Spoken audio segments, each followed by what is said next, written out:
Among all the creatures of Greek mythology, one alone continues to fascinate and haunt us in equal measure: Medusa.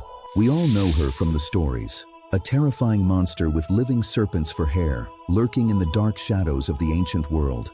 But if we look beyond the surface of the legend, we discover that every single detail hides a much deeper secret.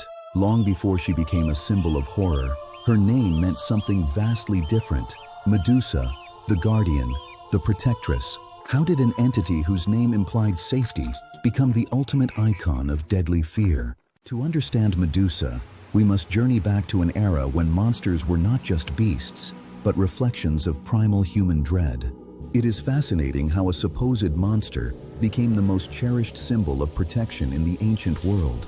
It is fascinating how a supposed monster became the most cherished symbol of protection in the ancient world. To them, Medusa's gaze did not just bring death, it shielded the home from evil, turning away hostile forces before they could even reach the threshold. Even the goddess Athena herself bore Medusa's likeness upon her formidable shield, the Aegis. If the hidden dark history of ancient legends captivates you, take a second to subscribe to World Tales and Traditions. Join our journey into the shadows of mythology, and never miss a story. This duality lies at the core of the myth, the paradox of a terror so potent it becomes the ultimate protective ward. Evil fought with evil, terror used as a mirror to repel the darkness of the universe. What does it truly mean to be turned into stone? In ancient texts, Medusa's gaze was not merely magic, but the absolute paralysis of pure, unadulterated fear. A moment where time stands still, where motion ceases and human reason completely vanishes. To look into her eyes was to confront a truth so overwhelming that the human mind simply shut down. Psychologists view petrification as trauma made physical, the body locking up when the soul cannot process the horror before it. The stone victims left in her lair were not just trophies, they were monuments to human vulnerability. Her story also carries a quiet, devastating tragedy. Before she was exiled to the edge of the known world, Medusa was simply a maiden, a dedicated priestess in the temple of Athena. Bound by sacred vows of purity, her life was meant to be one of quiet devotion to wisdom and art. But her beauty drew the eyes of Poseidon, the wild god of the tempestuous seas. Desecrated within the very sanctuary she swore to protect, Medusa sought comfort from her deity, only to meet cold condemnation.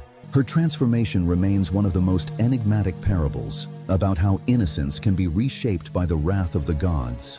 Athena did not punish the aggressor. Instead, her retribution fell entirely upon the victim. Medusa's silk-like hair was twisted into writhing, venomous serpents, each one a living reminder of her trauma. Her once alluring gaze was cursed so that no human could ever look upon her again without perishing. Banished to the sunless island of Sarpedon, at the very edge of the earth, she was condemned to absolute solitude. Imagine the horror of such an existence, unable to hold a touch, unable to see a face, surrounded only by stone statues of those who tried to slay her. She was no longer a person. She had been transformed into a living nightmare by divine injustice. Enter Perseus, the hero dispatched by King Polydectes on what was intended to be a suicide mission. Armed with divine weapons, winged sandals, an invisible helmet, and a polished bronze shield from Hermes and Athena, Perseus knew that a direct confrontation meant instant death.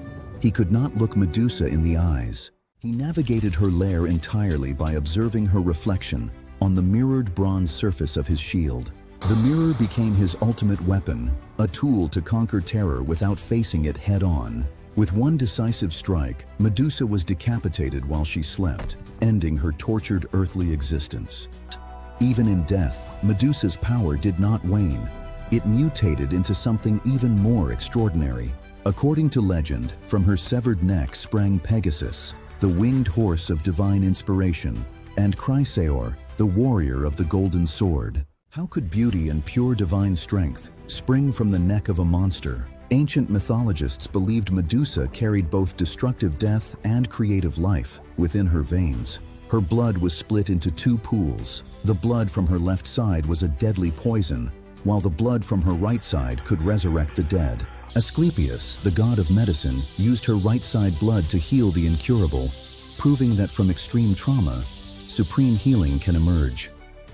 Even after death, Medusa's severed head retained its terrifying, petrifying gaze. Perseus used the head as a weapon of last resort against his greatest foes. He unveiled her face to petrify Cetus, the sea monster threatening Andromeda, turning the giant beast into solid sea rocks. Later, he turned her gaze upon King Polydectes, freezing the tyrant and his court mid-banquet. The monster had become the ultimate equalizer, a weapon that destroyed tyrants and saved innocence. Finally, Perseus gifted the head to Athena, who mounted it permanently upon her shield, completing the cosmic cycle of protection. In modern psychology, Medusa has evolved into a complex symbol of human emotion and societal fear. Carl Jung saw the Gorgon as an archetype of the shadow, the repressed, terrifying aspects of the subconscious mind.